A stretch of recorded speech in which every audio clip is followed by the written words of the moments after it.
Mesdames et messieurs, bienvenue à votre édition de Hockey sans limite.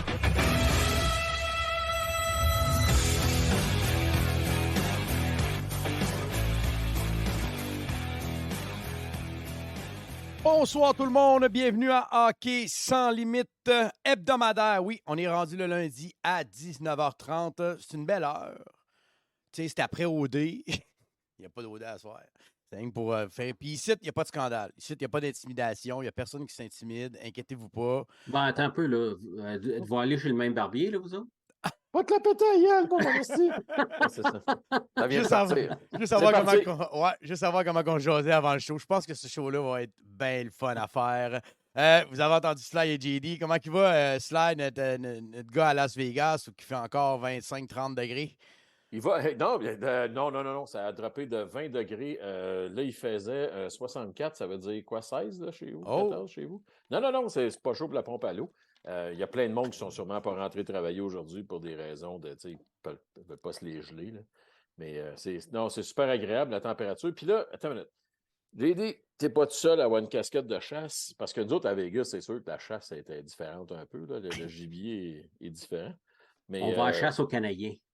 Mais nous autres, la chasse est ouverte à l'année. C'est ça l'avantage. Ah, ouais? Oui, c'est ça. Fait que ben, c'est ça. Puis salut à tous ceux qui nous écoutent en direct, ceux qui vont nous écouter plus tard. Je pense qu'on a un show. On a un show le fun, zéro préparé, comme le Canadien cette année. Ouais. Voilà. J'ai fini de travailler vers 7h moins quart, je suis arrivé ici. JD qui était Game Time Decision, il a eu le temps de finir ses affaires, lui qui a un décor paradisiaque chez eux. Si vous avez la chance de voir les photos qu'il partage, c'est absolument magnifique. Comment il va, notre homme de l'Ouest? Ça va bien. Fatigué un peu, par exemple. J'ai travaillé dehors toute la journée. Et puis, on a eu de la pluie pas mal. Puis, de la neige, c'est montagne. Ici, j'ai envoyé une photo à Yannick. Là, c'est tellement beau. Je l'ai mis sur Twitter aussi. Là, le niveau de neige est presque à notre maison. Donc, c'était important pour moi de mettre les chaînes sur le tracteur et de m'assurer que les souffleuses étaient prêtes. Et tout est prêt pour l'hiver ici. Je t'envie quasiment. Ben, je vais te dire, moi, j'adore l'hiver. Fait que je peux pas me plaindre. En fait, vérité pour tous nos auditeurs, là, puis si ça se rend chez mes employeurs, là, je m'ennuie de ça. OK? C'est beau. OK, c'est dit. C'est dit. Mais il en reste moins long à faire. Quand tu es à la retraite, là, je vais te dire de quoi. Quand tu es à la retraite, l'hiver, c'est beaucoup plus le fun. Moi, ce que j'aimais pas quand j'étais au Québec, quand j'étais à Sherbrooke, c'est quand il fallait que tu ailles travailler, puis qu'il y a une tempête de neige, tu n'as pas de place à te stationner, c'est dangereux ces routes, puis tout ça. Mais quand tu es à la retraite, là, puis qu'il neige, tu n'as pas besoin d'aller nulle part. Fait que tu attends que la neige tombe, tu vas prendre une marche, tu sors tes pelles, tu sors le tracteur, tu sors les souffleuses, tu te fais du fun dans la neige, tu le fais à ta cédule, quand ça te tente. Si ça ne te tente pas, tu restes dans la maison. C'est ça qui est le fun à la retraite. Ouais, puis je sens que tu y prends un malin plaisir. Je crois vraiment j'adore que ça. J'adore ça. J'aime l'hiver. J'ai toujours aimé l'hiver. Moi, pour moi, même, on parlait de chasse, là, mon meilleur temps de la chasse, c'est quand la neige tombe. Quand les premières neiges tombent, là, ça, c'est le fun. Bon. Là, tu vois le sang, ça neige, en tout cas. Ouais. On ne fera pas un show de chasse non plus ce soir, on va dire. J'ai Régulier Flaggant qui me pose une question sur le chat avant de commencer à parler hockey. Hey, j'ai une question pour vous autres. Vous connaissez de où?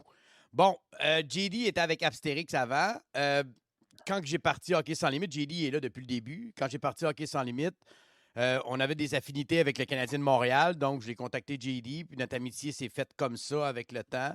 JD qui a été d'un support, je ne l'oublierai jamais, là, tout ce qu'il a fait pour moi dans la dernière année. Puis Sly, lui, il s'est joint à nous il y a 2 ans, si ma mémoire est bonne. Ça fait 2 ans. Il nous avait écrit, vous dites, j'aimerais ça participer avec vous autres, les boys, puis le clic s'est fait automatique avec Sly. Écoute, moi, je viens de la Côte-Nord. Moi, je reste à Port-Cartier, c'est la Côte-Nord. T'as JD qui vient de l'Ouest. T'as Sly qui est à Vegas. On a du monde. On a Ellie qui est à Montréal. On a Rick qui est dans le coin de je ne me trompe pas, Boucherville. Joliette, ouais. Fait que, tu sais, on est toute une gang qui ne s'est jamais vue, mais je pense qu'on se verrait toute la gang dans un bar. On aurait du fun en tas. Je te verrais chaud pour la 2e fois. D'après moi, là. Ouais, non, mais tu m'as pas vu samedi passé. Ouais, non, samedi passé, karaoké, je pense que j'ai abusé un peu du Triple X. OK, t'as-tu chanté l'incendie à Rio, puis c'est une toute d'Herbert Non, Léonard, moi, je suis la plus, grande délit, non? je suis plus Coloc, Offenbach, tu sais, dans ces styles-là. Moi, là. j'ai pas ça. Ouais, puis je chante pas si pire. Je crois que je chante pas si pire. Donc, je ne ferai pas de Mais juste démonstration pour à ça. soir.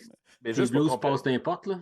Ouais, c'est ça. Ouais, mes blues passent plus n'importe, c'est mon classique. Ça, c'est T'as vraiment... plus les intestins qui passent plus n'importe hier, mais juste pour ajouter à l'affaire, moi, j'ai resté à Repentigny pendant... Tu sais, je suis un gars de Montréal, resté à Repentigny pendant pas mal d'années. Pas dévoiler mon âge. Puis toi, JD, c'est Sherbrooke, hein, c'est ça? Fait qu'on s'est connus sur HSL, dans le fond. On s'est pas connus avant. Mais je t'ai lu avant, mais je t'ai pas connu avant. Quand j'ai réalisé, une fois sur HSL, ce que tu avais fait, j'étais là, ben oui, je lisais ça. Fait que c'était correct. Fait qu'on est là. On est là. Fait que j'espère que ça répond à votre question. Puis un jour, on se retrouvera. Puis c'est drôle, un événement à HSL en quelque part. C'est vrai ce que tu dis, par exemple, parce qu'on fait beaucoup de rencontres comme ça sur Internet, puis on ne s'est jamais rencontré en personne. Je regarde les gens qui écrivent sur Cheering the Logo. Pour moi, il y en a un qui reste à Victoria, il y en a un qui reste à Vancouver. Tu as Sylvain qui reste à Vegas, qui aide un petit peu, qui ont fait des podcasts ensemble. Tu as Marc-André Brault qui est à Montréal, je crois, ou dans ce coin-là, en tout cas. Donc, tu sais, tu as du monde un peu partout. C'est ça qui est beau, l'Internet, c'est qu'on partage une passion ensemble, on apprend à se connaître, puis tu vois qu'il y a du bon monde un peu partout au Canada, puis même aux États-Unis. Regarde, Sylvain, même. Ouais.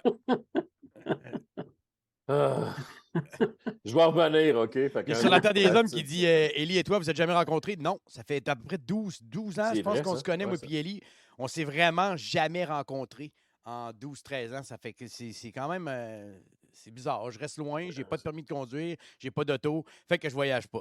Mais c'est parce que vous aviez une cagoule au club échangiste, il paraît. En tout cas, c'est ça qu'Élie m'a dit. Yannick va faire une imitation de Jerry Boulet pour l'hymne national au Centre Bell. Là, on vient de passer 7 minutes, on n'a même pas encore commencé de parler de hockey. Il dit pas plus tard qu'une 9 heures, ouais, on va essayer. OK, ils ne feront pas une série. Bonsoir tout le monde. Alors, merci beaucoup d'avoir été à l'écoute. C'est tout, pas d'analyse. C'est ça. Bon, on va revenir sur la dernière semaine du Canadien de Montréal. Le Canadien qui a vaincu les Penguins de Pittsburgh lundi passé à 3-2. On sait que le Canadien a une fiche de 500, 3 victoires, 3 défaites. Ensuite, une victoire éclatante contre les Coyotes de l'Arizona. On s'attendait, je crois, que le Canadien allait gagner ce match-là.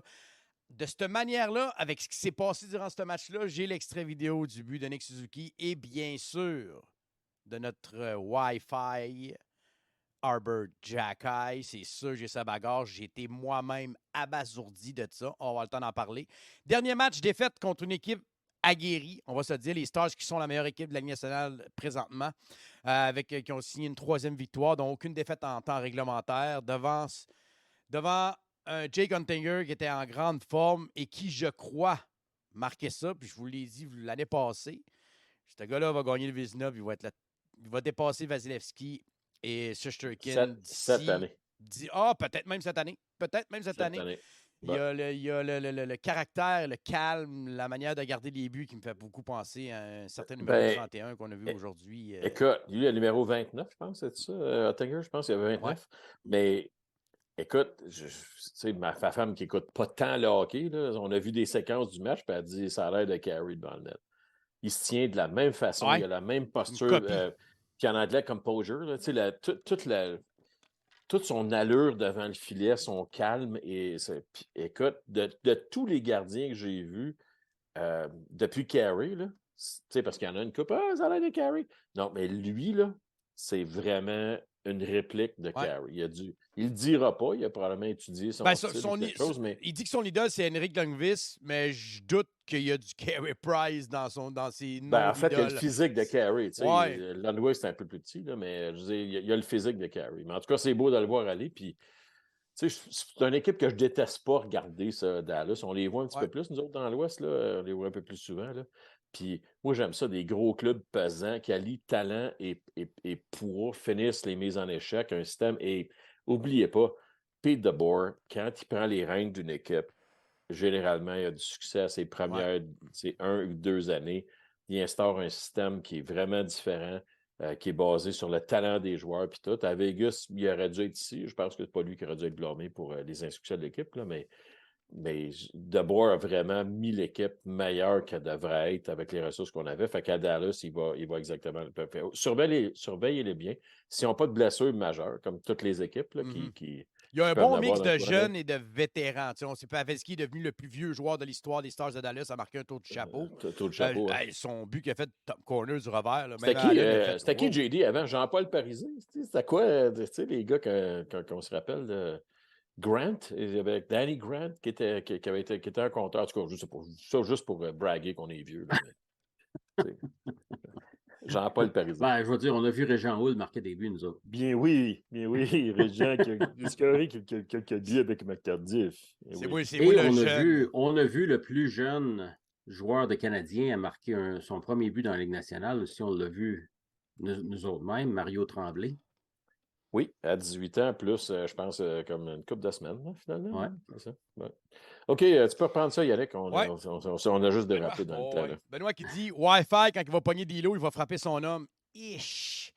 À voir comment il a brassé Zach Cashin, 31 ans, qui est plus jeune que d'Ilo. À voir un gars de. Écoute, je vais vous la mettre, là, parce que ça vaut vraiment la peine de regarder cette bague. C'est con, là. Je suis pas un apôtre des bagarres, là. On va se le dire, là. Moi, j'ai pas peur.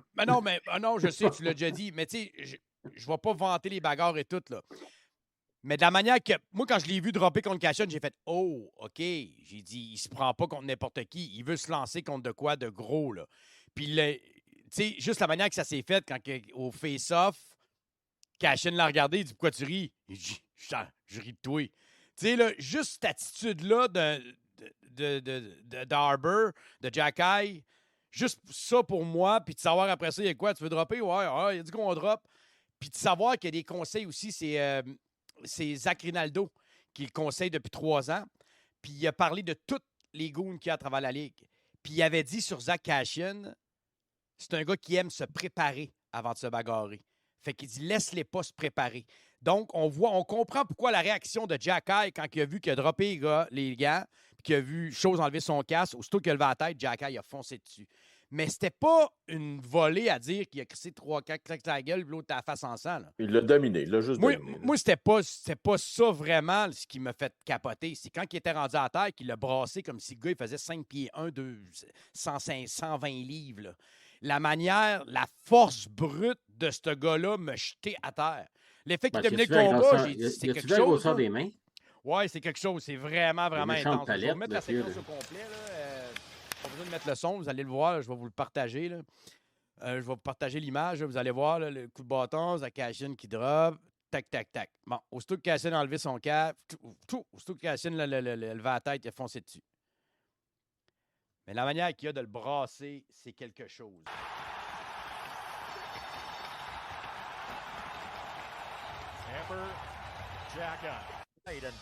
Juste les propos qu'il dit, l'animateur, juste l'animateur, qu'est-ce qu'il dit tout de suite après?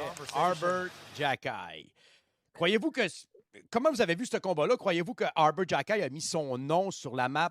Je dirais pas des hommes forts, mais des gars qui vont peut-être être défiés par certains. Parce qu'on sait, on parle à Tom Wilson, on parle de l'autre avec les Rangers. Avec Ryan Reeves. Ryan Reeves, qui est mon homme, là, tu sais, lui. Mais Yannick, ça, je comprends ton point de vue, mais Jack-Eye, le coach ne le laissera pas embarquer dans cette affaire-là. Martin il ne peut pas, on l'a entendu, par exemple. Ça, on l'a entendu, Saint-Louis. Puis, il est coquille, là, mais c'est pas un épais, là. Fait qu'il n'ira pas dire, hey, quand je vais arriver contre les Rangers, si je vais claimer, dans le warm-up, on va me promener sur la ligne. Puis, c'est pas le semi-pro, là, non plus, là. Fait que, j'ai connu les John Mirasti, Joël Thériault et compagnie, là. Fait que ces gars-là sont capables de donner un show. Mais Jack-Eye est un défenseur régulier, là, à ce que je sache, avec le Canadien. Là, il y a 3 points 6 matchs. On ne parle pas d'un gars qui est moins 8 non plus. Là. C'est ça. Et c'est la même chose pour Tom Wilson, qui est sur la LTIR. Là, mais Tom Wilson est un joueur régulier. Reeves, c'est un autre cas. Là, puis, comment il s'appelle le gars JD à Colorado, là, le tough là, qui est là, qui joue. Mais il ne joue pas souvent, là, défenseur. Là, c'est un gorille là, avec. Puis là, avec, il s'est battu cette semaine. Fait que je pense pas qu'à chaque ville que Jack-Eye va aller, que le tough de l'autre bord va le défier. Là, ça va pas arriver. Mais dans des circonstances où est-ce qu'il y a un coéquipier qui se fait brasser, tu sais, t'as lui puis t'as le 55. Là, si tu habilles les deux d'un match, le Canadien a un autre visage. Puis soudainement, si tu veux brasser, tu as comme deux gars qui peuvent aller danser avec toi. Jacky étant le heavyweight des deux. Là. Mais moi, j'haïs pas ça, cette approche-là. Je veux juste pas qu'on l'identifie puis qu'on glorifie trop ce qui est arrivé. Parce que pour moi, c'est un peu anecdotique. Là. Il me donne l'impression que ce gars-là drive à ça. Sérieusement, là, depuis que je suis le Canadien, j'ai rarement vu un homme aussi puissant. Puis je veux pas dire fort ou un bagarreur ou ça, mais quand il frappe, c'est frappe dur. Il frappe comme Emeline, puis il se bat comme un des bons bagarreurs de la Ligue. Il y a du chien dans lui. Je sais pas, JD, qu'est-ce que t'en penses, là, mais j'ai l'impression qu'il drive à ça. Lui, là, de se battre une fois de temps en temps, puis tu sais, quand il est venu quand Slafkovský s'est fait frapper à la ligne bleue, il est rentré dans la zone, là. Il est allé dans la zone, puis aller frapper Brown dans le coin, en voulant dire, tu toucheras pas à Slafkovský, toi, là. Tu sais, là, c'était comme, moi, quand je l'ai vu partir, j'ai fait, mais pour Slafkovský, qu'est-ce que tu penses que ça a fait? Avez-vous la réaction après ça? C'était Slafkovský avec la face et tout. JD, qu'est-ce que t'en penses de Arbor Jacky? Jacky, pour moi, au début, je le comparais un peu à Emeline. Puis après ça, j'ai dit non. J'ai dit, pour moi, il est plus comme Ben Sherratt. Quand j'ai vu vraiment ses qualités de hockeyeur, le gars est plus créatif qu'un gars comme Emeline. Il me rappelle plus un peu Sherratt. Sherratt surprend avec les moves qu'il fait, puis joindre l'attaque, des choses comme ça. Il est surprenant. Jacky est un peu comme ça, sauf qu'il est meilleur bagarreur encore que Ben Sherratt. Moi, je vais te lancer un nom, Sylvain, puis tu me diras ce que tu en penses, mais pour moi, Pierre Bouchard.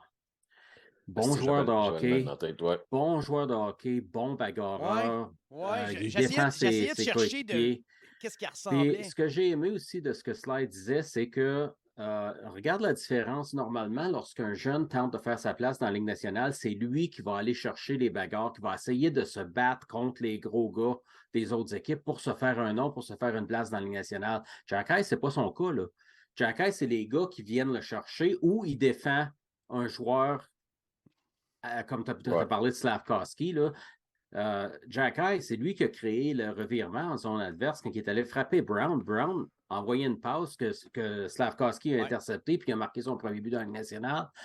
Puis la réaction de Slafkovský, c'est parce que Brown patinait vers Slafkovský. Mais tu vois Jacky en arrière de lui qui riait lui aussi. Tu vois Slafkovský qui a les grands yeux, puis en arrière, tu vois Jacky qui rit. Fait que tu sais mauditement bien que Brown, il ne viendra pas. Ce qu'un gars de même amène, c'est le respect. Il n'y a pas besoin. Laurent, un de mes écrivains, Jag, là, sur Cheering the Logo, il a écrit là-dessus sur Jacky, il ne faut pas qu'il tombe dans le panneau. Il ne faut pas qu'il tombe dans la trappe de devenir un bagarreur. Il faut que ce soit un joueur de hockey en premier qui peut défendre, qui peut se battre. C'est pour ça que j'amène Pierre Bouchard. Mais t'imagines le full package Jacky qui est capable de jouer sur 5-6e défenseur, des chiffres réguliers. Puis, en désavantage numérique. En désavantage numérique, quand il y a un gars qui se fait brasser. Ce gars-là, là, c'est un.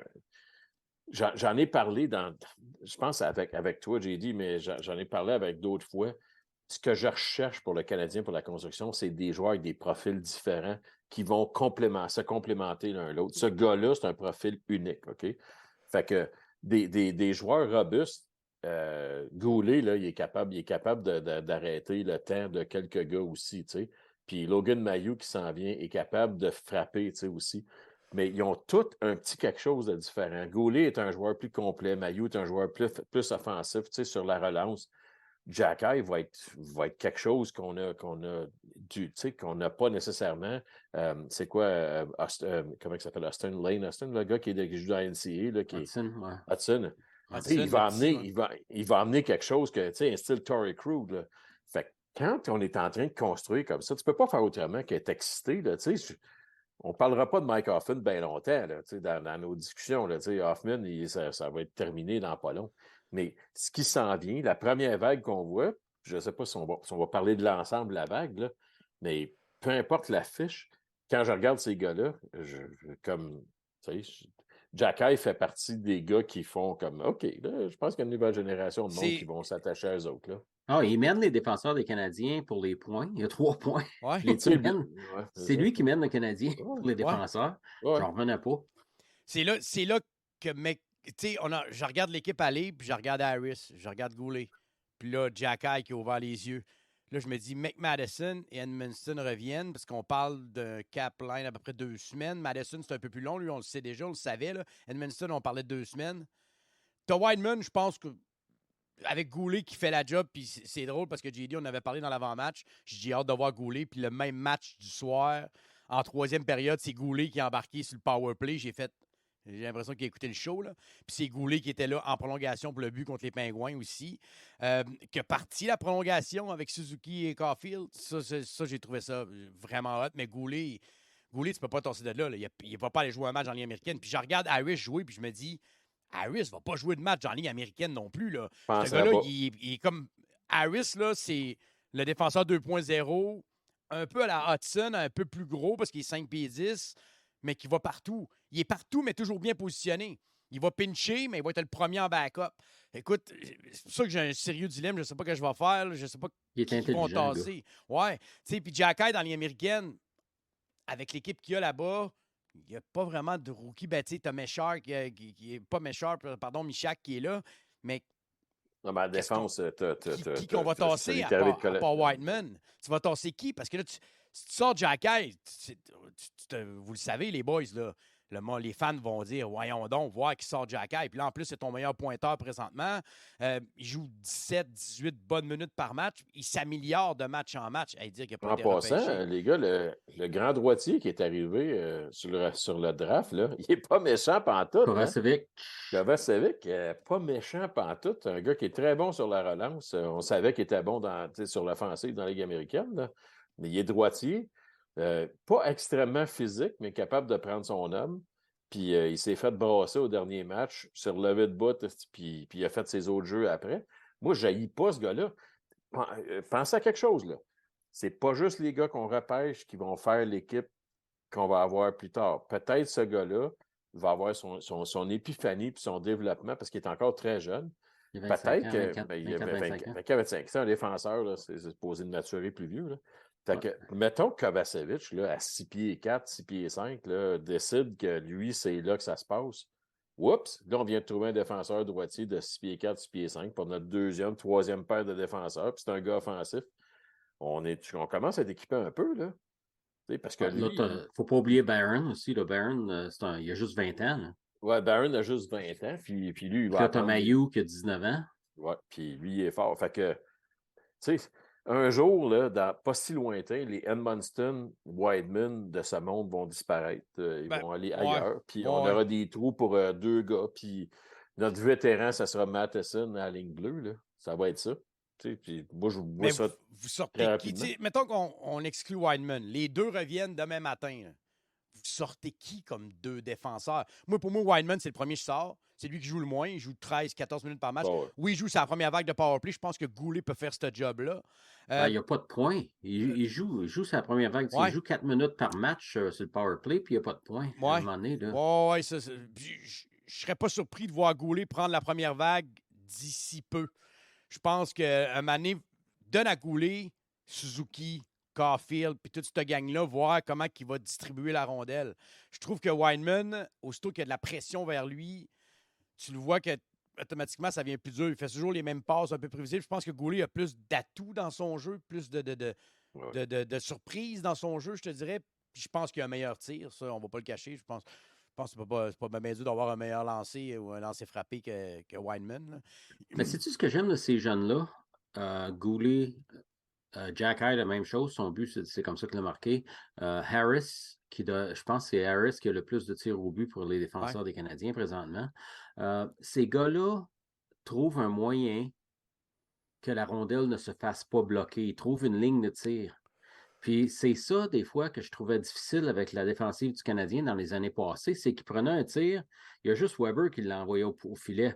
parce que le monde se tassait, il avait peur de le recevoir. Ouais, ou bien c'est non, ça. il se plaçait devant, puis ça lui faisait mal en maudit. C'est ça, il se cassait une cheville. Ouais, c'est ça. Fait que dans le temps, là, il y a plusieurs tirs. Petrie, même Charrot, il y avait de la misère les tirs ne se rendaient pas au filet, on dirait. Tandis que là, juste un petit tir du poignet se rend au filet. Ces gars-là, ils ont l'air d'avoir une aptitude, puis je ne sais pas si Stéphane Robida a quelque chose à voir là-dedans, mais il y a une aptitude, ils ont une aptitude à trouver une ligne de tir pour que la rondelle se rende au moins jusque vers le filet, que le premier joueur ne la bloque pas. Je suis content que tu aies parlé de Stéphane Robida, parce que je trouve qu'il passe sous le radar, ce gars-là.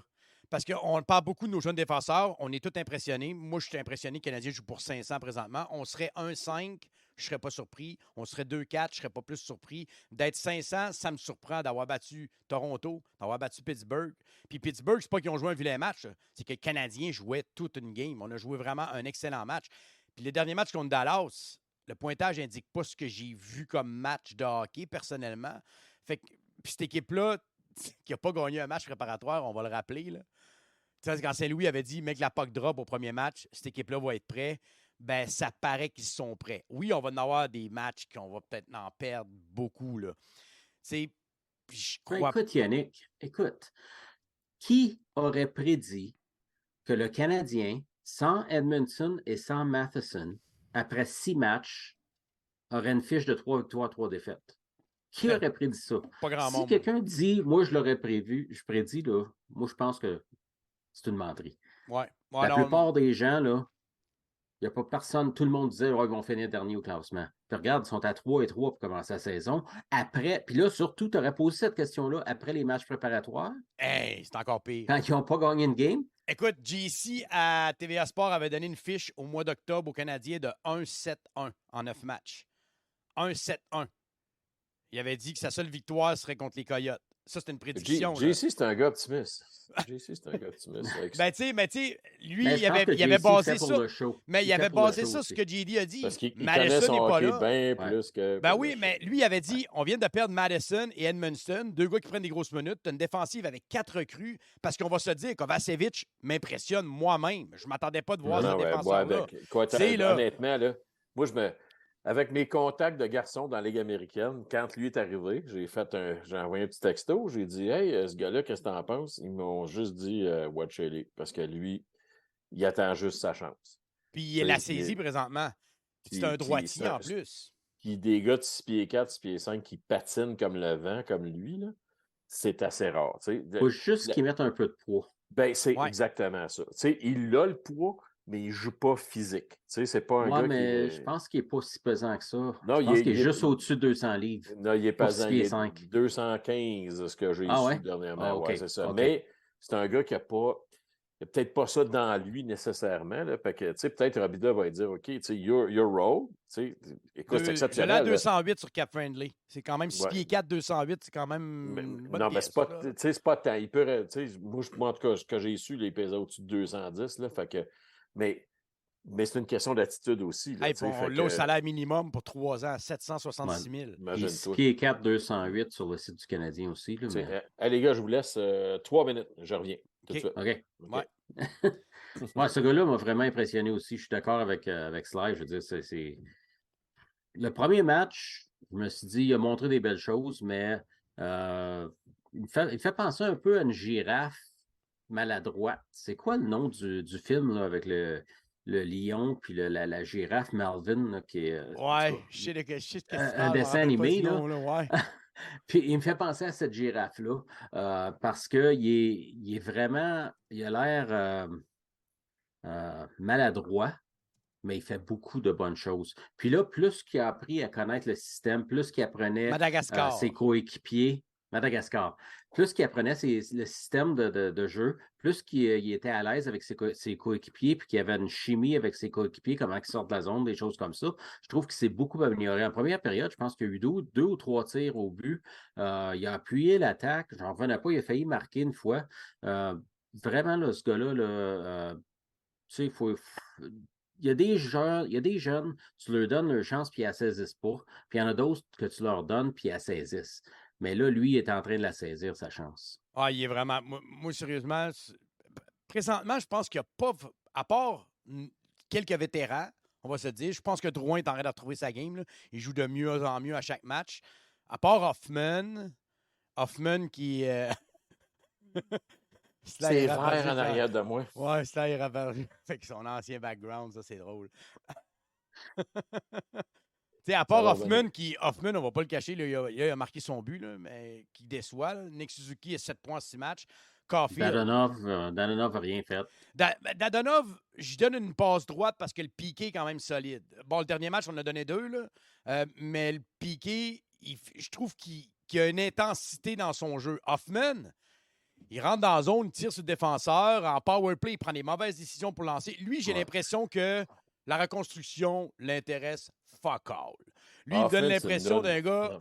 il me donne l'impression d'un gars qui... Indifférent. Ouais, un peu indifférent. Puis je sais pas, tu sais... Moi, il y en a 3 que j'ai hâte qu'ils partent. Hoffman, c'est le premier. Dadonov, c'est le deuxième. Puis le troisième, c'est Jonathan pour plusieurs raisons. Là. OK? On connaît, je pense que Slide, tout le monde en a parlé. Il joue mieux. OK? Il montre des belles choses. Je pense que Jonathan comprend que s'il joue bien, qu'une équipe va s'intéresser à lui. Je pense que lui, il a réalisé cette opportunité-là. Ce qu'Hoffman ne fait juste pas. Là. Il va être mieux ailleurs. C'est pour ça que je dis ça. Okay? Tu sais, le mot, c'est stigmatiser. Quand stigmate, tu sais. Ouais. Fait que, tu sais, Hoffman, Dadonov, c'est un comment dirais-je ça? C'est un jobber, tu sais, c'est un journeyman. Puis il joue, en fait, pour la première fois de sa carrière, parce que je l'ai vu jouer, je l'ai vu jouer en Floride, Ottawa, tout ça, mais on l'a vu jouer légèrement à Vegas.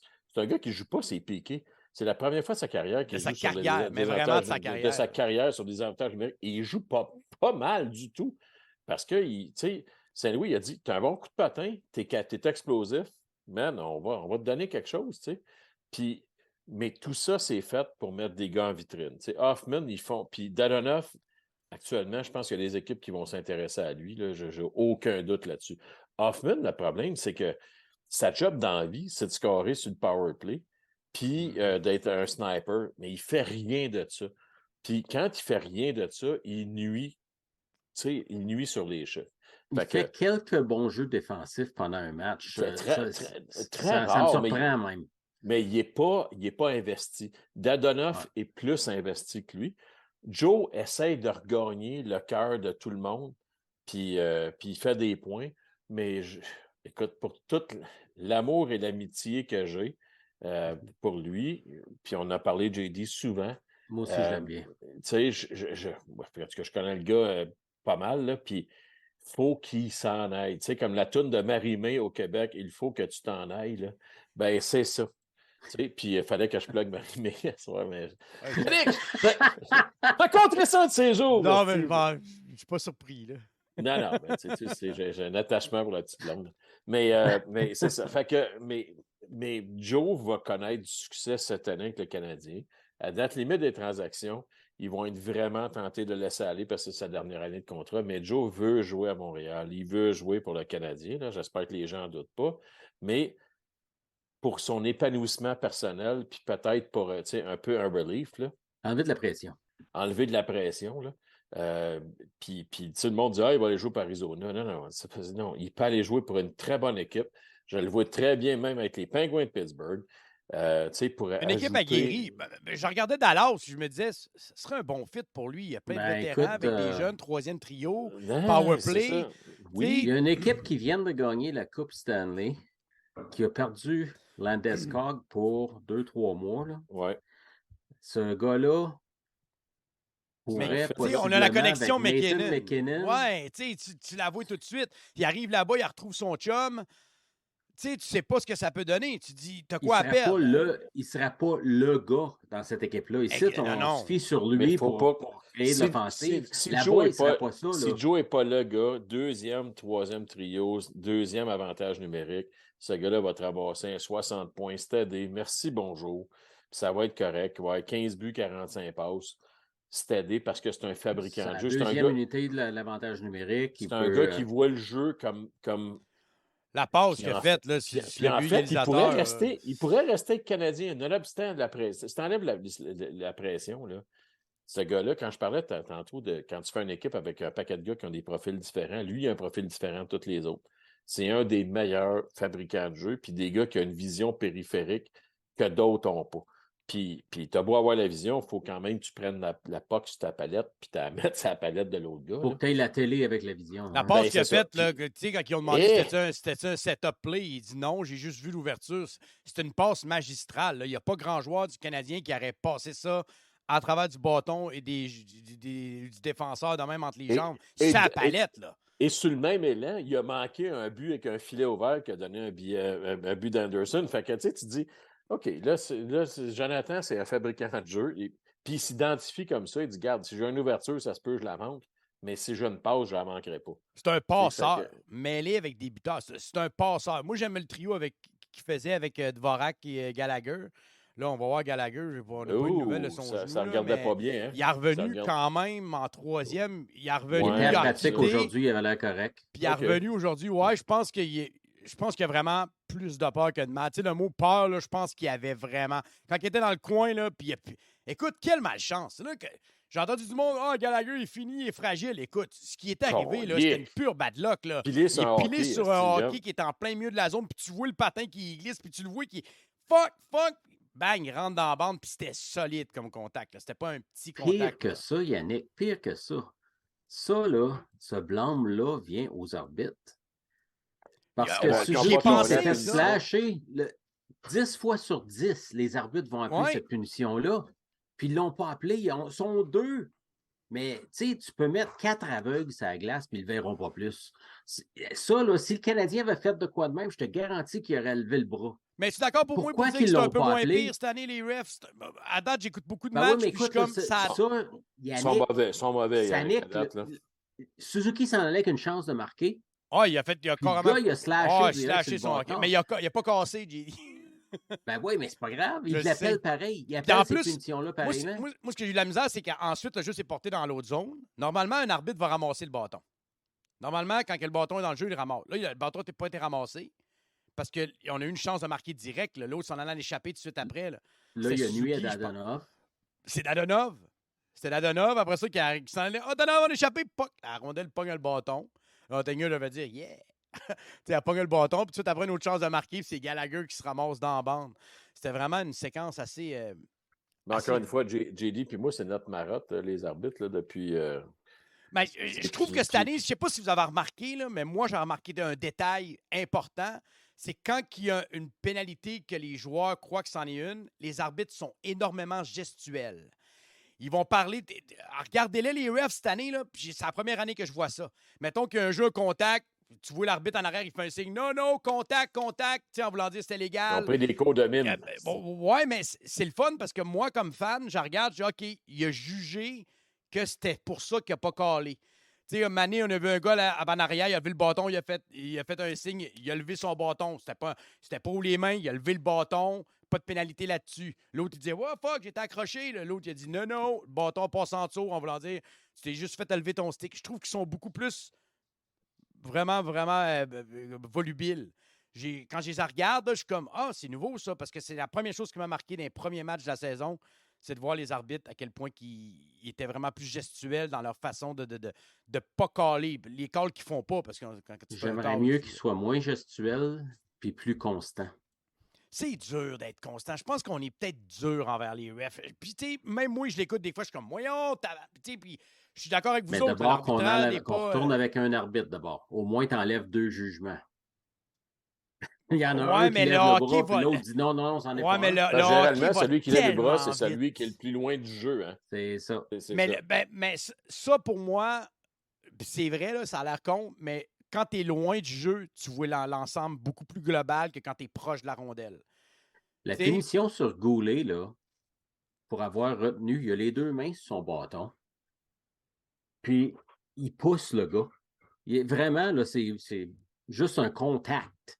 Celle-là, l'arbitre est en arrière, à moins qu'il y ait une vision, là, comme Superman peut voir à travers les choses, là. Il n'y a aucune façon qu'il peut voir que c'est un accrochage. L'autre gars, là, il était en bonne position, l'autre arbitre. Il ne l'a pas appelé à punition. Mais le gars en arrière qui est dans la pire position, c'est lui qui lève le bras. Tiens, moi, tu ne peux pas me dire, c'est vrai, ils vont manquer. Je suis d'accord avec toi. Mais je trouve que c'est soit de l'incompétence ou qu'ils sont biaisés contre le Canadien. C'est un des deux. Fait que là, choisis ton poison. Ouais. On va parler d'un autre qui a été nommé capitaine du Canadien de Montréal au début de la saison et qu'on disait, est-ce que la pression va étouffer ce jeune-là? Pas tant, je vais non? vous mettre la replay du... Écoute, j'étais à mon party de balle, on avait la game de hockey, puis quand j'ai vu qu'il y avait un tir de pénalité, j'ai regardé mon chum à côté, j'ai dit, regarde bien ce qu'il va faire. Quand je l'ai vu partir le long de la bande, j'ai dit, regarde bien ce qu'il va faire, il va revenir sur son côté fort, puis j'ai dit, il va lober par-dessus sa mythe. Puis je te le jure que j'y ai collé. Là. Il dit, ah ouais, tu penses? J'ai dit, check bien ça. J'ai dit, il va lober par-dessus sa mythe, top corner du côté du gars. Puis c'est exactement ce qu'il a fait. Mon chum m'a regardé, il a dit, ben voyons. Comment ça, tu savais ça? J'ai dit, parce que c'est un de ses signature moves. Puis c'est un move que pour un gardien, c'est extrêmement difficile à arrêter, à moins de ne pas te déplacer avec le joueur. Mais mec Suzuki réalise que les gardiens veulent tricher là-dessus. Il y a un galé back-end. C'est facile de ramener la puck puis d'aller la pousser du revers pour ça top corner, comme Kovalev faisait. Mais pour de vrai, je vous jure, je ne veux pas me vanter, mais j'étais vraiment collé. Là. Quand j'ai vu partir à bleu, là, j'ai dit il va aller de son côté fort, il va ramener top corner. On appelle ça un changement de vitesse au baseball. C'est magistral. Ça s'invente pas des mains comme ça. Là. Mais honnêtement, là, je criais comme un perdu dans mon salon là, parce que ce move-là, on ne voit pas ça tant souvent. Là, fait que dans toute l'ambiance du match, puis tout, là, tu fais comme OK, il a fait ça, le kid. Et ça, encore là, ça vient redéfinir le Canadien. No fear. On y va. On n'est pas obligé de se conformer. Ben, j'y vais avec mon style, puis tu dis c'est le move signature de Suzuki. Ben, go for it. Il a déjà fait un dans le même genre, mais plus raide contre Craig Anderson, si je ne me trompe pas, l'année passée, en fusillade. Le même, seulement qu'il avait été plus raide.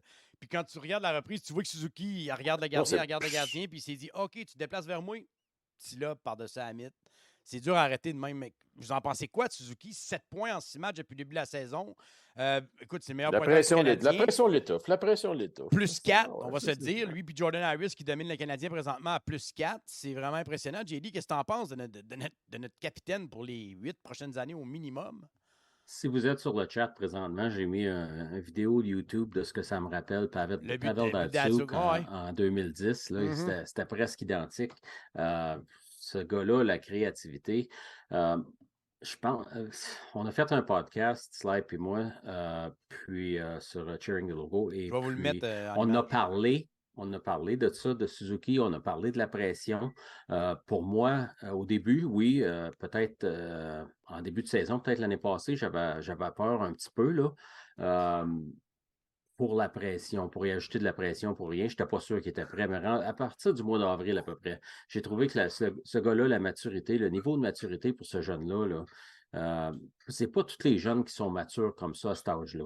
Donc, pour moi, là, j'ai vu que ce gars-là était prêt à prendre Puis, il ne faut pas oublier non plus, le gars a appelé Shea Weber. La première chose qu'il a faite, il a appelé Weber. Puis, il a demandé à Shea, il dit, écoute, qu'est-ce que tu en penses? Ils m'ont offert le poste de capitaine. Weber, il a dit, t'es prêt.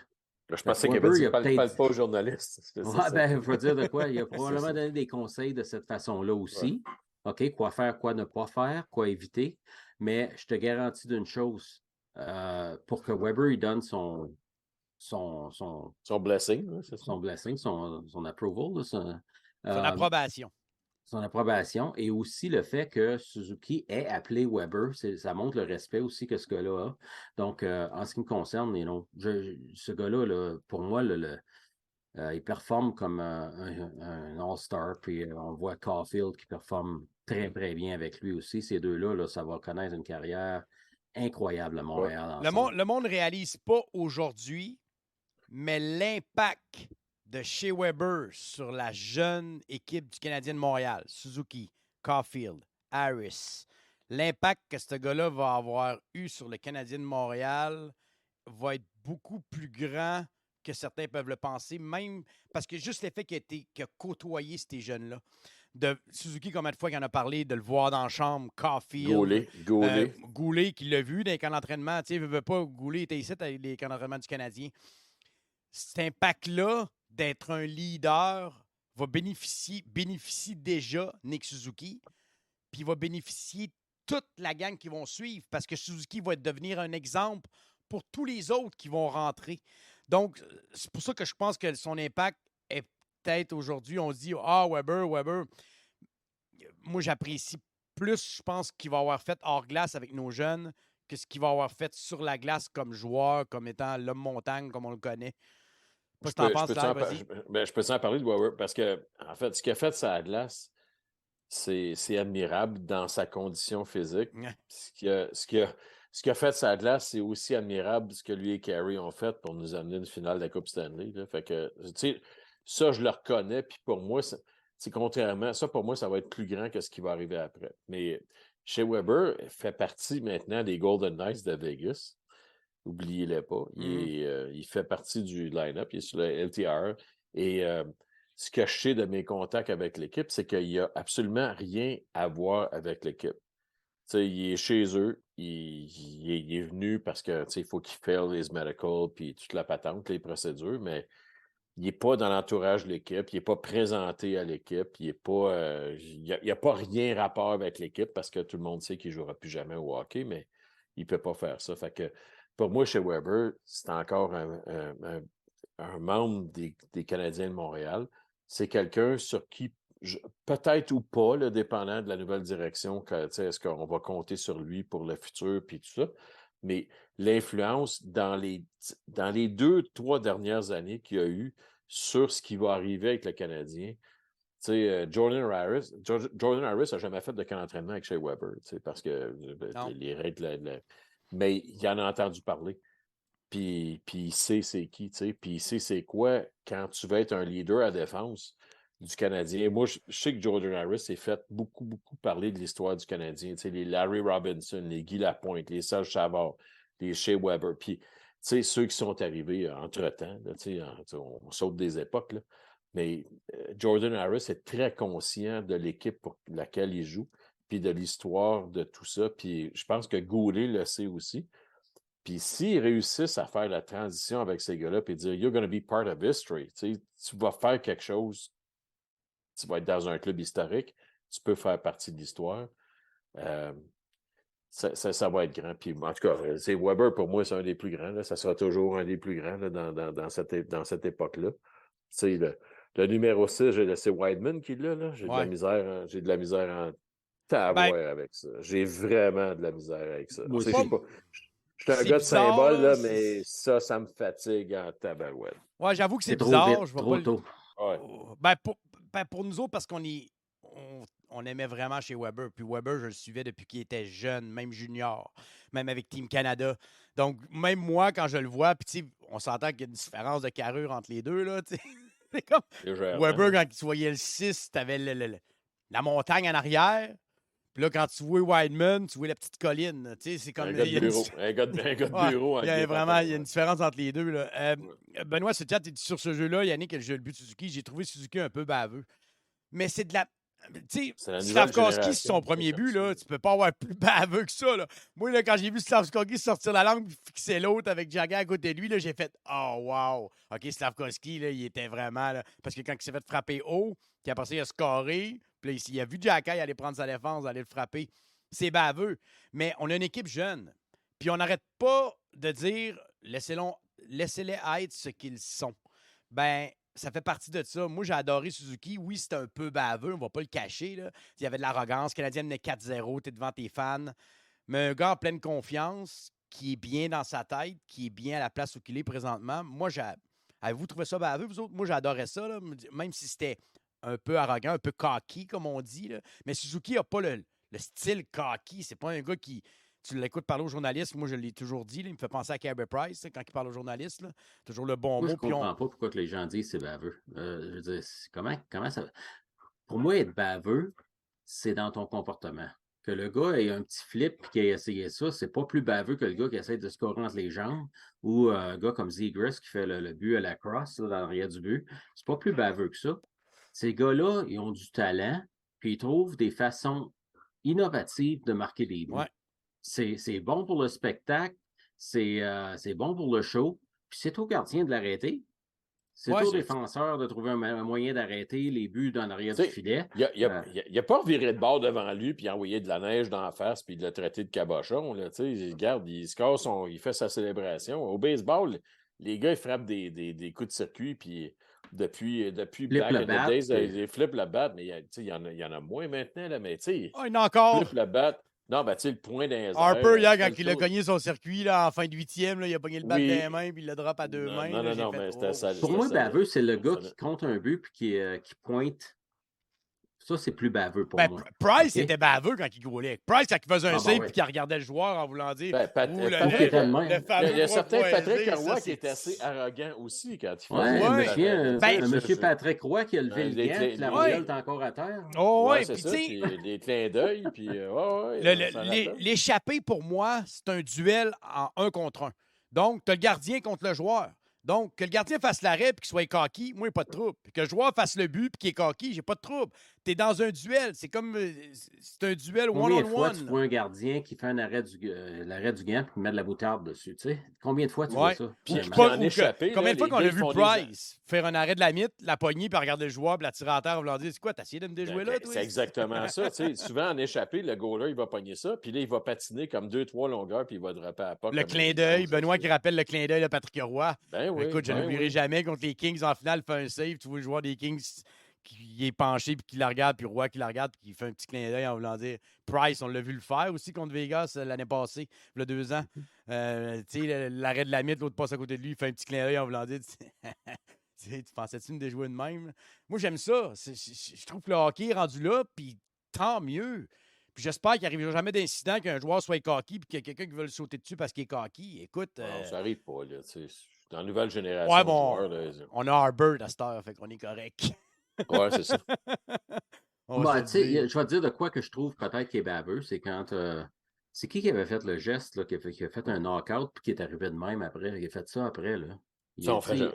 Je sais pas c'est qui, mais tu sais, quand Mais ça, ça, je me arrive dans souviens, une bagarre, là, faut jamais que ça, c'était arrive. pas correct. OK? Ça, Non. c'était baveux. Non, Écoute, ça, le gars, là, tu ça, as c'est donné un manquer de knock-out respect, à ouais. tête, là, puis patine vers ton banc. Alors, regarde ce qu'a fait Jacky après avoir fait le knock-out aux jeunes sénateurs, là, aux jeunes Québécois. Il reste à En côté match de pré-saison. Il l'a laissé, puis il est patiné comme si de rien n'était. Ouais. Tu sais, puis, ça, pour moi, ça prend un peu de classe. Mais quand tu vois un gars qui fait un knock-out, puis après ça, il fait ça de même en voulant dire bon Ouais. dodo, ben là, à un moment donné, là, ça commence à être baveux. Ouais, ça, tu tombes dans une zone qui est un peu vraiment différente. Là.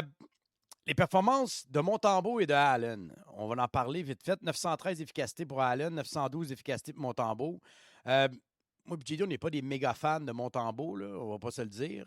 Il n'a pas été mauvais, par exemple. Le match qui a remplacé Allen, parce qu'Allen, son bébé allait accoucher, c'était un match qui n'était pas prévu contre les Pingouins Ok, de Pittsburgh en plus. je refais ta phrase, sa femme allait accoucher du bébé. Là. Ouais, parce que C'est quoi j'ai son dit? son bébé allait accoucher. Ouais, c'est ça. Ouais, non, ouais, c'est sa Ouais. femme. Ouais, je sais que c'est sa femme. Là. Non, Merci mais de m'avoir appris là-dessus. En tout cas. Ouais, non, je sais, je ne l'ai pas aperçu, mais c'est vrai que ça sonne drôle quand tu y penses après. Là. Oui, oui. Ouais, Il a perdu plusieurs livres en ayant un bébé. ouais. Ouais, c'est ça. J'ai adoré la réponse de Saint-Louis qui est passé dans une défense de man-to-man à une défense de zone parce que tu sais, 2 Ouais. enfants, les 2 peuvent s'en occuper. À 3, ben là, il faut que tu te back up puis tu surveilles les 3. J'ai adoré Saint-Louis, c'est du bonbon, mais dans l'entrevue, ce gars-là. Il se trompe dans ses mots. Il dit des mots des fois en anglais, en français. Il y a un peu de JD dans le nez, un peu. Tu sais, il cherche ses mots un peu. Puis je trouve ça vraiment. Mais hot, là. ce qu'on aime surtout, c'est qu'il est candide puis il s'en calisse. On va le dire comme ça. Hein. C'est surprenant, ça, un Moi, peu, ça, cette au Saint-Louis. attitude-là. Les trois. Mais parlant-en de Montembeault et d'Allen, Allen, je crois qu'il y avait 948 avant le dernier match. Là, il y a tellement peu de matchs de jouer que c'est normal qu'un match de 5 buts te drop ton pourcentage d'efficacité. Là. Mais Allen, il a été vraiment solide. Surtout le match contre les Pingouins qui a donné un but là, qui était une muraille devant son net. Là. Je le regardais, j'étais Chris Price qui est là. Ils ont changé d'équipement et ils ne l'ont pas dit. C'était vraiment une game remarquable. Il l'avait peut-être moins contre Dallas le dernier match. Mais vous avez quoi à dire des 2 gardiens? En général, jusqu'à présent, 3 départs pour un, 2 pour l'autre. Montembeault 1-1. Allen qui est 1 victoire, 2 défaites. Non, 2. T'as peu. Montembeault et. Attendez un peu. Là. Je t'arrête de me tromper. Je suis là-dedans. Là, ouais, je sais. Là, j'ai les stats ici. Là. Allen, il est 2 victoires, 2 défaites. Montembeault, 1 victoire, 1 défaite. Bon. On les échange. Ouais. Il y a Pensez pas quoi de des gagnant performances là-dedans. à date? Est-ce que Montembeault te rassure, JD, pour le reste de la saison? On risque de le voir cette semaine. Là. Ben, j'espère qu'on va le voir, même s'il y a 3 matchs qui ne sont pas collés. On joue mardi contre le Wild. On joue si je ne me trompe pas, jeudi. Après ça, on s'en va dans un périple à l'étranger, là, Buffalo. Après ça, Saint-Louis samedi prochain. Puis on n'en joue pas avant mardi ensuite. Moi, je donnerais le départ à Buffalo jeudi. Ça serait juste de moi. Mais t'en penses quoi, JD, des performances des deux gardiens? Vas-y avec l'analyse des deux. C'est trop tôt. C'est trop tôt. Pour moi, c'est certain que... Ben, regarde, Jake Allen, ça a toujours été un A, un B. S'il goal trop, c'est là qu'on voit le trouble. Mais s'il goal la moitié des matchs ou environ la moitié des matchs, il est super bon. OK, il a fait une carrière à faire ça. C'est pas un gars comme Price qui peut prendre 60 matchs par saison. OK, 55-60 matchs par saison. Donc, pour lui, là, s'il joue 45-50 matchs, 40-45-50 matchs, il va avoir une bonne saison. C'est pour ça que ça prend un B avec lui ou un A avec lui. Je ne crois pas que Montembeault soit ça. Je suis content qu'il y ait un pas pire début de saison, mais écoute, c'est pas un méchant gardien, ça, Montembeault. Moi, je ne fais pas confiance sur la long run là, pour tout de suite. Peut-être qu'il va se développer. OK? Il est encore assez jeune pour se développer, mais il va falloir que ça commence à arriver bientôt. Je pense qu'il est rendu à 25 ans. Là. Mais en ce qui me concerne, il est trop tôt pour les juger toutes les deux. Il faut attendre un petit peu. C'est certain qu'avec une défensive aussi jeune, il va falloir qu'ils sauvent les meubles plus souvent qu'autrement. Mais ces jeunes-là, jusqu'ici, ont bien performé. Donc, j'ai hâte de voir surtout lorsque Edmondson et Matheson reviennent, j'ai hâte de voir qu'est-ce que ça va avoir l'air dans les buts. Tu sais, Madison a quoi pour suivre toute notre équipe, mais j'ai encore de la misère avec comment on va rentrer Edmondson là-dedans. Mais il y a un assistant capitaine, donc c'est sûr qu'il va rentrer là. Par exemple. Il est solide défensivement. Oui, mais lui a des avantages numériques avec Jacky. Je sais pas, je n'irais pas ça, le voir les deux. Là. Ben, c'est sûr que ça va faire mal quand tu veux essayer de passer à côté. Tu as deux heavyweight que ça va frapper depuis le temps qu'on en rêve. Là, fait que, écoute, je ne sais pas, mais pour faire du millage un peu sur les gardiens, les gardiens ne feront pas la différence cette année. Je ne veux pas qu'ils fassent la différence cette année. Gardez-nous dans le match. Puis de temps en temps, si on en vole une, c'est parfait. Montembeault, contrairement à vous autres, moi, j'en ai confiance parce que l'année passée, là, il nous a prouvé une affaire, c'est un warrior, ce gars-là. C'est un gars qui ne baisse jamais les bras, puis il a une attitude qui est vraiment, vraiment quelque chose que j'ai pas souvent vu dans un gardien de but, en tout cas à Montréal, là, à part le Carey. Évidemment, il n'y a pas de talent de Carey, mais si ce gars-là se développait pour être un excellent 1B, là, puis Allen passe sous d'autres cieux éventuellement. Christy, on a un gars du Québec dans le bout, là. Puis on a un gars qui va accepter son rôle. La seule affaire, c'est que faut pas qu'il y en ait un des deux qui se blesse, particulièrement Allen. Si Allen se blesse, puis Samuel tombe premier gardien, là, on est dans le trouble parce que là, c'est un rôle, on l'a vu l'année passée, dans quelques reprises. Là, le workload, il est pas mal trop élevé pour lui. Je l'ai trouvé plus calme. Le match contre les Pingouins, il avait déjà gaulé le match d'avant. Je trouvais qu'il était plus calme que les autres matchs. Mais c'était ça, Samuel. La POC a rebondi sur lui là, en début de match, généralement. Le bang, bang, bang. Après ça, il pogne son air d'aller. C'est un gars qui est nerveux à la base. J'ai écouté son entrevue qu'il a faite avec JC cet été. JC l'a présenté au début de la saison à TVA Sport. Et je ne sais pas si vous avez la chance de la revoir, là, mais allez le voir. Là. Puis ce gars-là, il a les deux. Il se serre les mains comme ça pendant qu'il parle. Il a les mains ou ses cuisses. Il a les mains comme ça. Là. Regardez-y les mains aller. À tel point qu'il est nerveux. Puis c'est une simple entrevue one-on-one. Il se bouge les mains constamment comme ça. Il vient les doigts rouges. Puis tu le vois qu'il se travaille à toutes les questions qu'il parle. Puis ça, pour moi, c'est un signe de nervosité. Puis on parle d'une entrevue en plein milieu de l'été. C'est pas une entrevue qu'un entraînement ou. Tu sens que ce gars-là, il a une nervosité en lui. Puis je crois que l'entraîneur des gardiens t'arrête. J'ai vu des séances d'entraînement de lui. Puis c'était vraiment, bouge pas. Fais ton save, relève-toi, va t'accoter sur le poteau. Elle revenait, il faisait son save en papillon. Puis tu voyais l'entraîneur qui disait, reste là. En voulant dire, relève-toi pas tout de suite, garoche-toi pas. Reste là, regarde ta position. OK, relève-toi. Puis je la regardais côté positionnement, je me disais, tu sais, t'as Price, c'était monsieur technique, c'était monsieur parfait, là, on va se le dire. Côté technique, pour moi, c'est sinon le meilleur gardien de l'histoire. Là, ça, on ne va pas se le cacher. Là. Fait que s'il peut réussir à contrôler ça, parce que tu peux réussir à contrôler ça à 25, 26, 27 ans. Là. C'est pas un mauvais gardien. C'est loin d'être un mauvais gardien. Mais il y a la chance. Là, il y a la chance de mettre son nom dans la Ligue nationale de hockey comme gardien numéro 2. Il y a la chance, la porte là, est grande ouverte de même. Là. Il y a à la saisir. Parce que même s'il y a une fiche perdante, puis il se tient à 905, 910 d'efficacité avec l'équipe qu'on a présentement, son nom va être fait après ça. Il y a une équipe qui va l'engager à 1,5. Une équipe qui va être en reconstruction, qui va avoir besoin d'un 1B ou un bon deuxième gardien de but. On peut le garder aussi. Moi, personnellement, je crois encore que Primo va devenir le gardien du Canadien de Montréal comme numéro 1. Ça, j'ai encore pas de doute aujourd'hui. Je sais qu'il y en a qui en ont eu des doutes, puis c'est normal avec les performances qu'on a vues avec le grand club. Pour moi, il n'est juste pas prêt encore. Avec le Rocket, à part son premier match, il a fait un jeu blanc. Il y en a plusieurs qui ont abandonné sur lui. Là. Pas moi. Non, mais il y en a plusieurs qui ont abandonné. Ouais. Pas moi. Moi, personnellement. D'après moi, là, ça va être il va avoir une carrière un peu comme Jake Allen, d'après moi. Ouais. Bon comparatif, j'aime ça.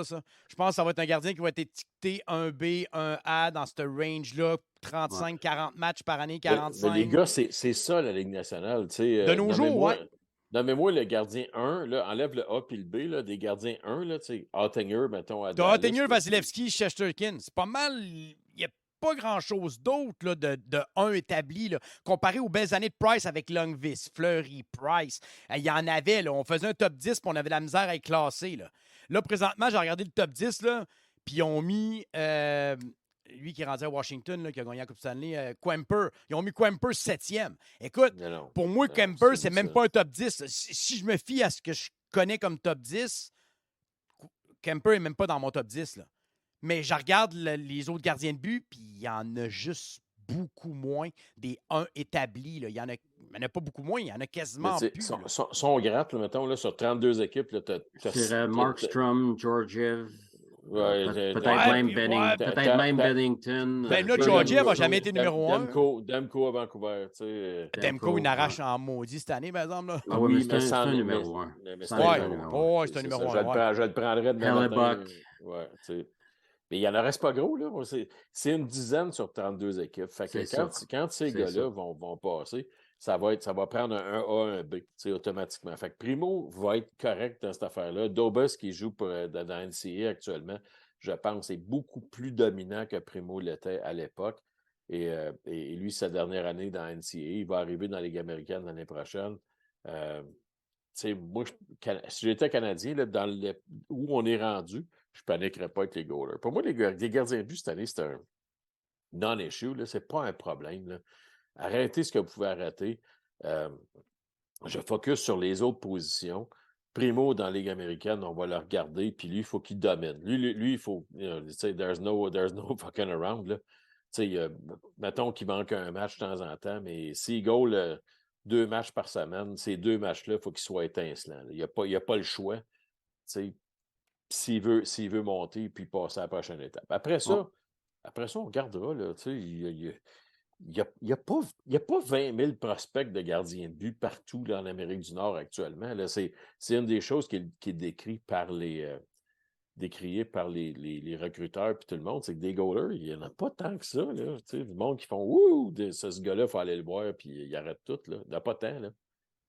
Je veux dire, on s'en revient dans les années 90 quand tu y penses. Là. Les bonnes années des Red Wings de Détroit, avec une bonne équipe, de bons défenseurs, puis un gardien qui est capable de faire la job. On ne parle pas de Dominique Hachek. Dans ce temps-là, c'était fort. Mais, c'était que Osgood, c'était quoi? Osgood, c'était un gardien un petit peu plus haut que la moyenne. C'était pas... mais ses statistiques en série étaient exceptionnelles, mais tu avais un gars comme Nick Lidstrom en avant de lui, puis tu avais une équipe là, qui était capable d'en marquer des buts. Là. Mm-hmm. Fait qu'on dirait que la Ligue nationale se redirige vers ce genre de ligue. Parce que on réalise que les Patrick Roy, les Martin Brodeur, puis même les Carey Price, il n'y en a plus autant là, dans cette ligue-là. Rappelez-vous, dans ces années-là, les gardiens repêchés en première ronde, il y en avait quasiment tous les ans. Puis tu regardes dernièrement, il n'y en a plus. Là. Tu sais, quand on parle de Spencer Knight, c'est un choix de deuxième ronde, si ma mémoire est bonne, si ma mémoire ne fait pas défaut, ou un choix de fin première ronde. Ouais. Fin première ronde. Je pense que c'est fin première ronde, mais Ottinger, c'est première ronde aussi, là, si je ne me trompe pas. Ottinger, je pense que c'est un 3e round. Oh, tiens.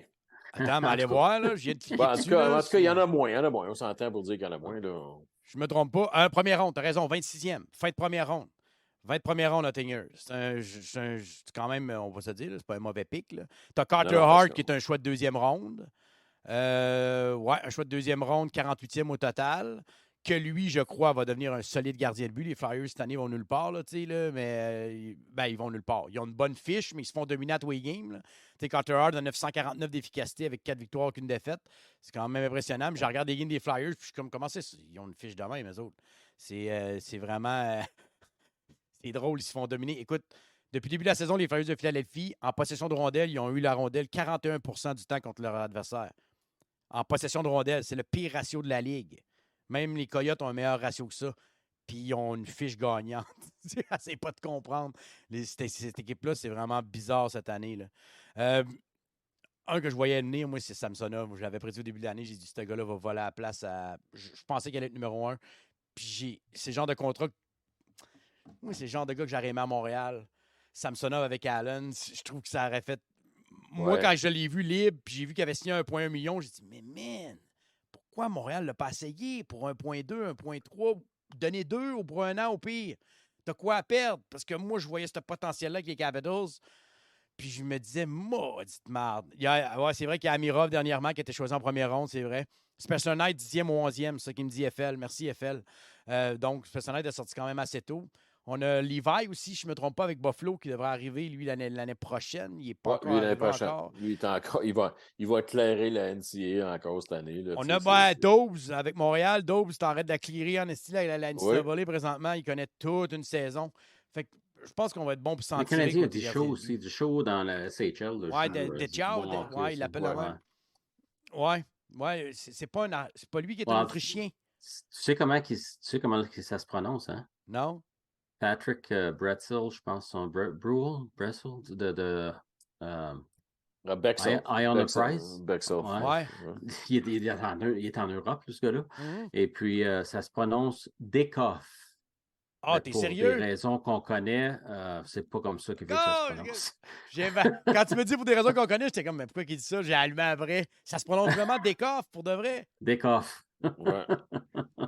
Ah, ouais. Fait que c'est pas ça qu'il veut. Montréal aime ça repêcher des noms bizarres. Hein? Jack-Eye, ça nous a pris...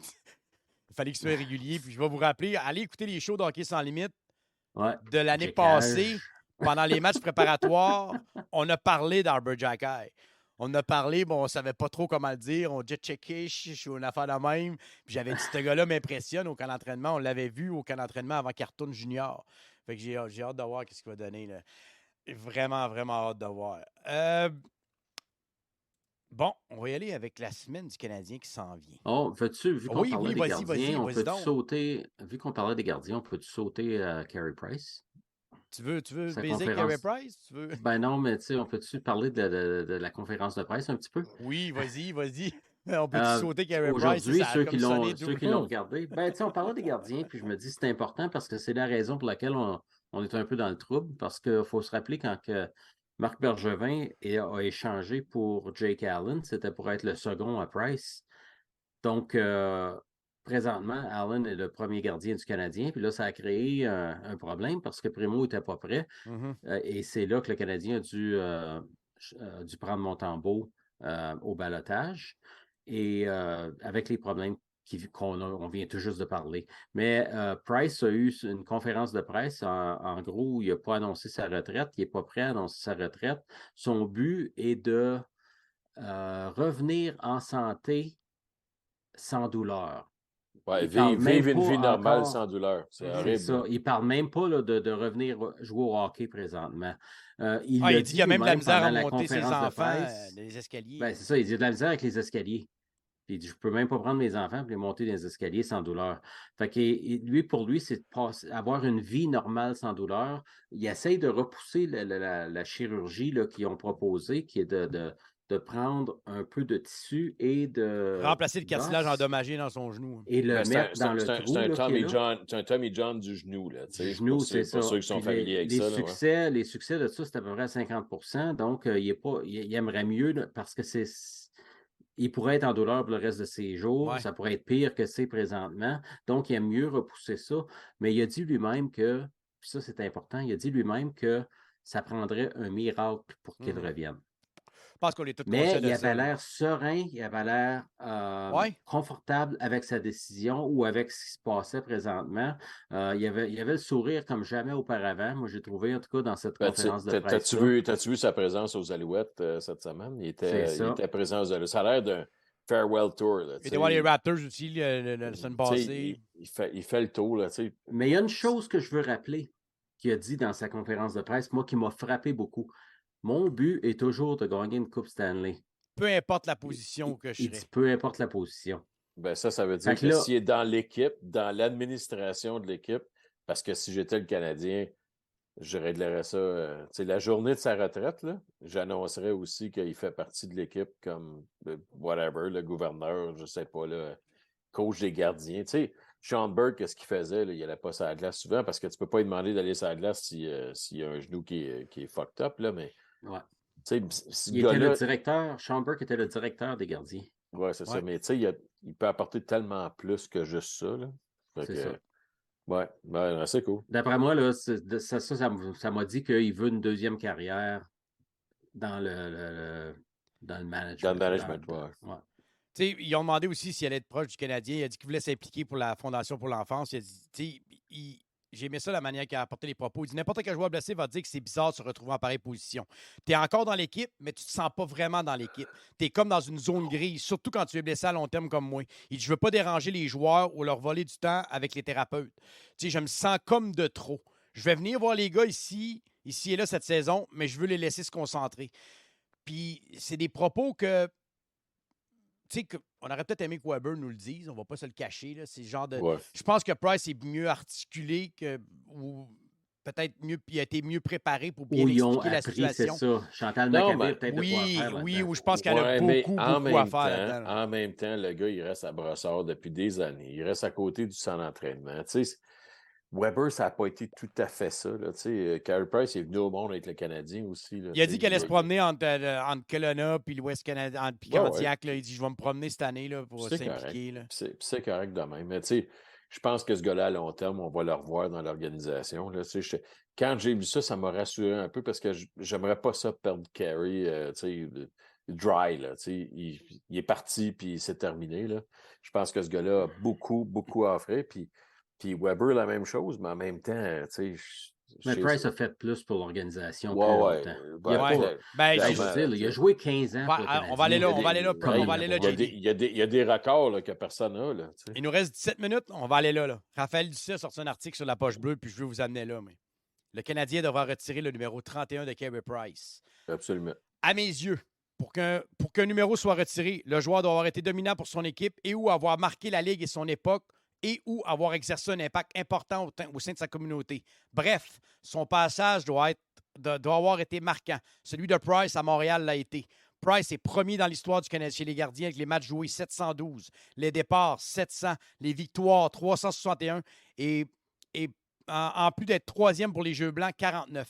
Je rappelle que le Canadien a déjà misé sur des gardiens comme Patrick Roy, Jacques Plante, Bill Durnan, Ken Dryden et George Ainsworth, entre autres.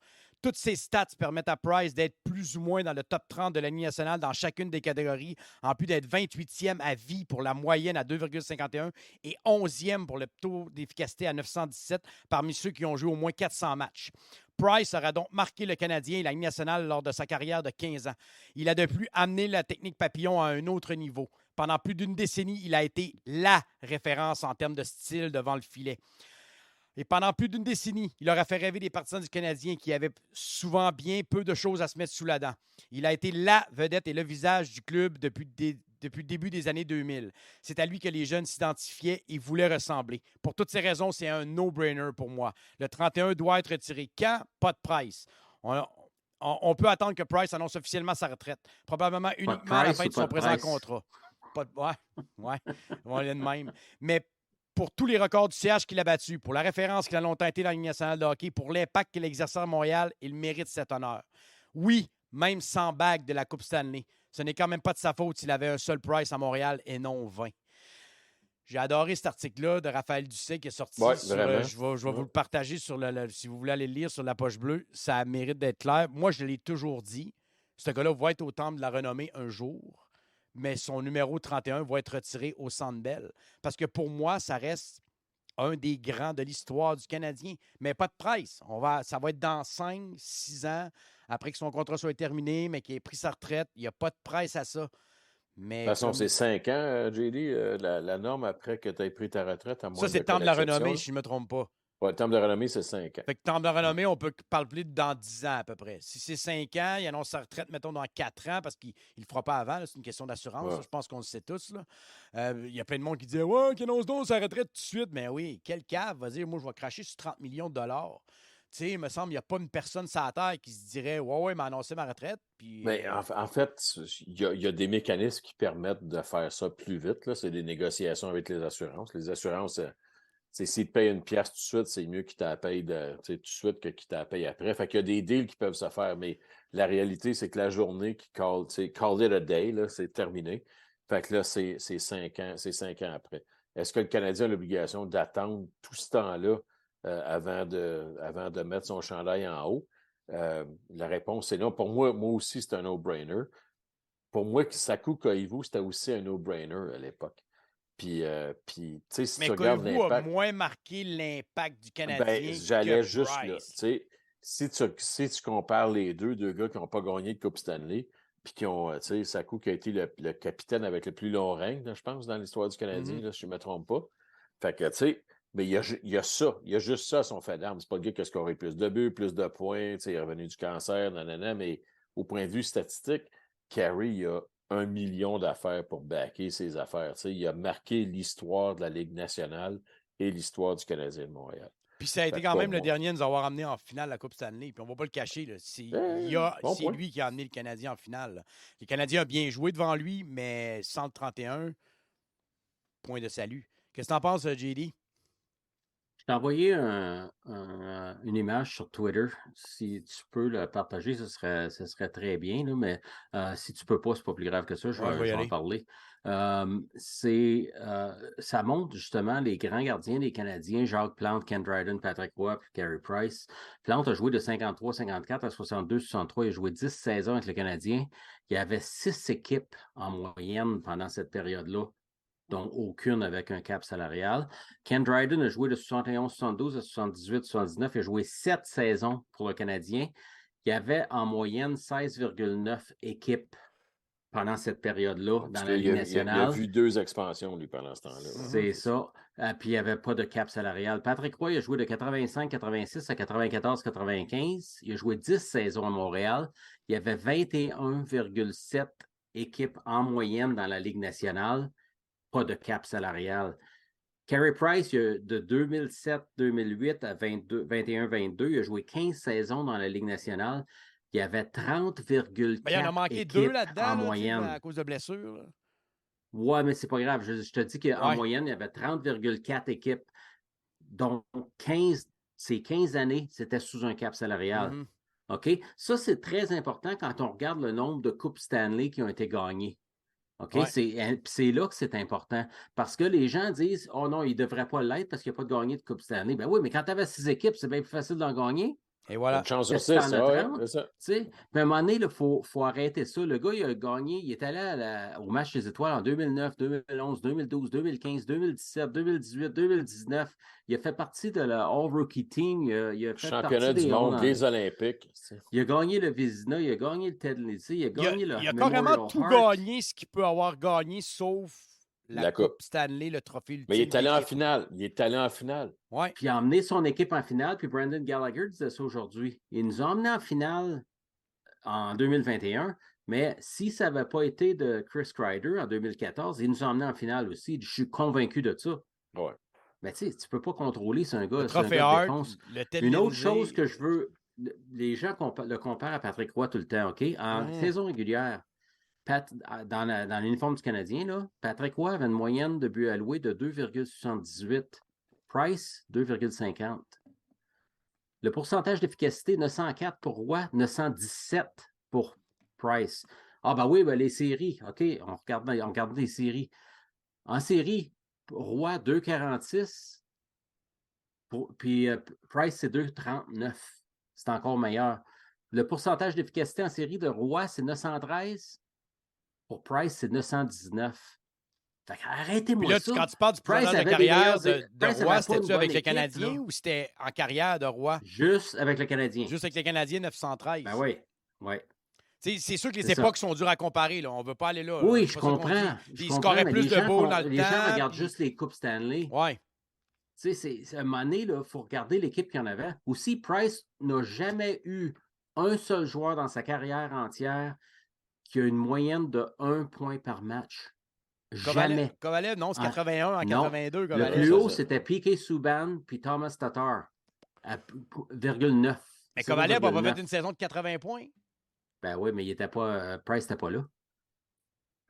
Price n'était pas là, la saison de Kovalev? Ben, je regarde là, la saison de Kovalev, oui. Là, la saison de Kovalev, Price était là. Oui, avec Plekanec, Kovalev jouait, si je ne me trompe pas. Ben, en tout cas, je regarde, là, c'est Andrew Zadarski qui avait sorti ça là, sur un tweet. Puis il dit que Subban et Tatar, c'était les deux plus hauts. Pacioretty, 0,89. Max Domi, 0,88. Toffoli, 0,85. Puis il continue, là, sur sa... Kovalev a fait une saison de 84 points en 2007-2008. OK, il en a eu un. So, okay. Zadarski, il a peut-être échappé. 2007-2008. T'as peu Price était repêché en 2005. 2007-2008. Price, étais-tu là? Ben, il se promenait en haut en bas. C'était sa première année, 2007-2008. Donc, on ne peut pas dire comme gardien numéro 1 qu'il y a eu un joueur. C'est peut-être là qu'il a fait son non. Il disait 2012-2013. Non, c'est ma faute. 2012-2013 à 2021-2022. OK, ouais, c'est ça. 2007-2008, c'est sa saison recrue. Fait que, tu sais, il n'était pas le numéro 1. On savait qu'il allait devenir le numéro 1. Il partageait avec Cristobal Lewis, si je me souviens bien. Oui, exactement. Ouais. Après ça, Kovalev, 65, après ça, il est parti à Ottawa, puis on connaît la suite. Fait qu'il y en a... ce que je dis, c'est qu'il n'y a jamais eu il n'y a jamais eu d'offensive devant lui. C'était lui qui charriait l'équipe sur ses épaules. Donc, arrêtez-moi ça, là. Les saisons de 110 je lis points, des fois là, sur les sites...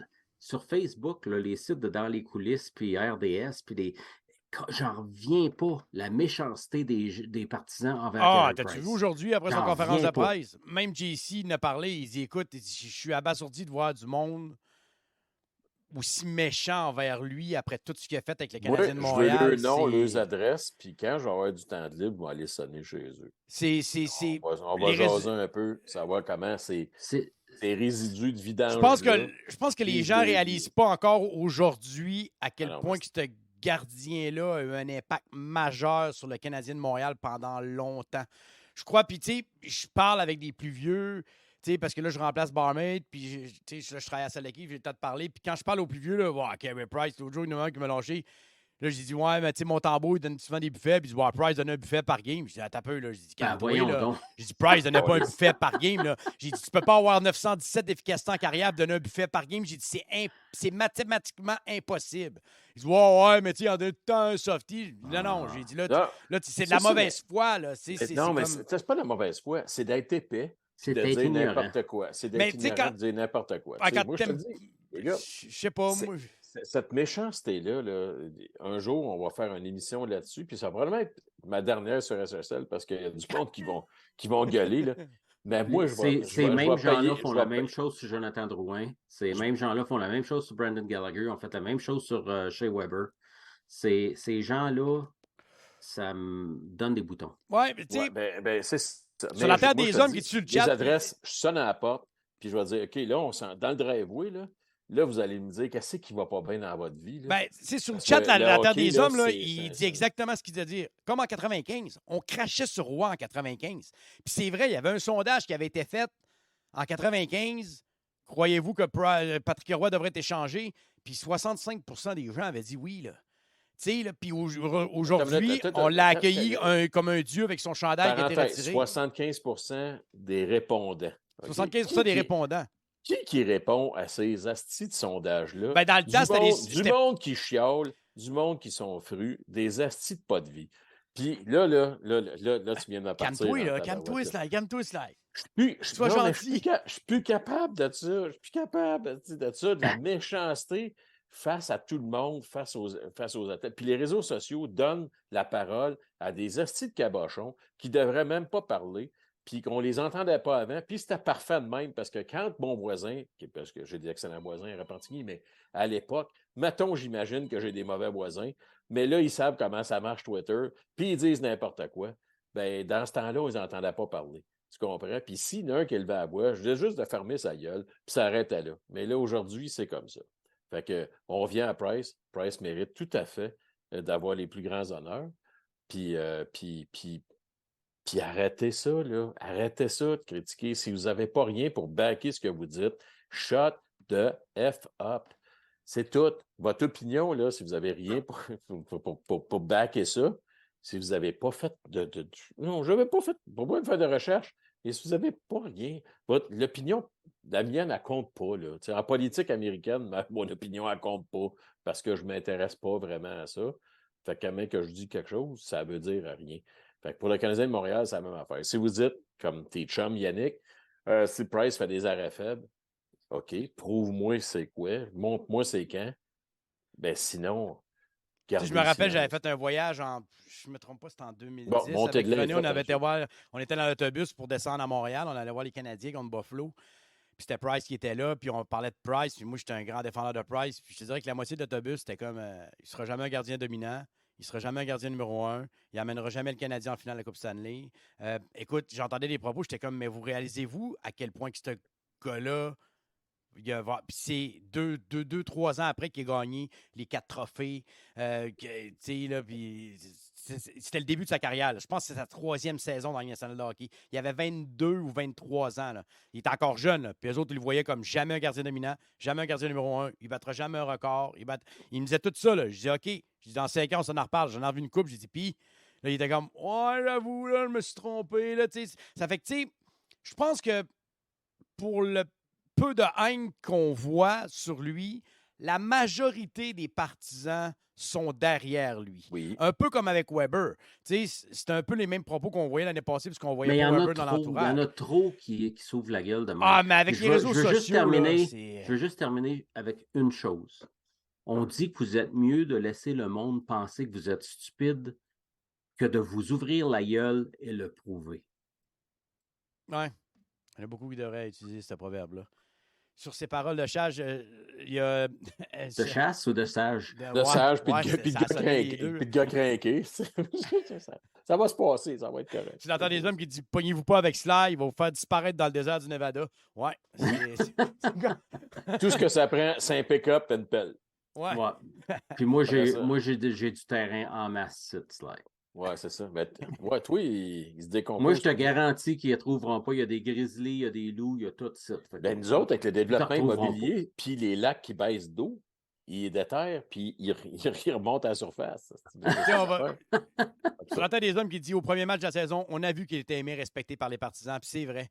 C'est vrai, là, tu sais, l'accueil qu'il y a eu, t'es quand même, puis Price n'a parlé aussi, il dit ça a fait chaud au cœur, puis je pense que Price, même dans les années qu'il trouvait ça difficile, tu sais, il y a certaines personnes dans les médias, puis surtout Chantal, quand elle est arrivée l'année passée, je pense qu'elle a fait réaliser que, hey, 90% t'aiment, là. Focus pas sur le 10% qui t'aiment pas. C'est les 90% qui t'aiment, là. Dans le Centre Bell, sur les 21 000, il y en avait peut-être 20 000 qui applaudissaient. Il y en a peut-être 1100 qui étaient assis et qui faisaient comme « Ah ouais, moi, Price. » Tu comprends? Mais les 20 000 Même vont chose avec t'enterrer. Brisebois. Même affaire avec Brisebois. Roy, même chose avec Drouin. Peu importe le joueur, tu vas toujours avoir une partie qui t'aimera pas, mais tu vas avoir une majorité qui vont t'aimer. Puis je pense que Price mérite notre respect pour ce qu'il a fait du Canadien. C'est correct de ne pas aimer quelqu'un, c'est de la façon que tu mais les réseaux sociaux, tu te caches derrière un clavier, puis tu let's go, tu débats. Là. C'est ça, je disais moi, j'ai ma photo de profil sur mon profil, j'ai mon nom sur mon profil. Fait que quand je dis de quoi, tu vois ma face. Fait que, tu sais, là, c'est comme la majorité à cette heure, c'est caché sur n'importe quelle photo, n'importe quel nom, des comptes que tu peux pas retrouver, des comptes qui sont... Puis souvent... Sur les mêmes commentaires, c'est la même personne que 3-4 comptes qui recommandent, puis c'est peut-être la même personne qu'on voit les mêmes commentaires, juste pour en rajouter. Là. Tu peux avoir 5 comptes, faire juste un switch, poster de la merde, venir sur un autre compte, poster de la merde, un autre compte, poster... Il y en a beaucoup là, qui sont comme ça. Là, là. Mais c'est des pas de vie, ça, Yannick. Ouais, je sais, mais... Non seulement c'est des pas de vie, mais ils n'auront pas de fun quand on va les trouver. C'est juste ça, parce que c'est parce qu'il n'y a personne qui a du temps à perdre pour essayer de retracer ces gens-là, parce que c'est extrêmement facile, mais c'est du monde qui n'a pas de vie. La pluralité des opinions, puis s'exprimer sur des affaires, tu n'es pas obligé d'être le plus articulé au monde pour dire si j'aime pas ça, ce que je vois. Je pense que lui, c'est pas le meilleur. Tu n'es pas obligé de connaître toutes les statistiques, toutes les opinions sont acceptables, en autant que ça soit fait dans le respect, puis que ça soit pas. Moi, que tu me dises que Lundqvist était meilleur que Price, j'ai pas de trouble avec ça. Les faits sont là, Lundqvist a des bonnes stats, mais de tomber dans l'insulte.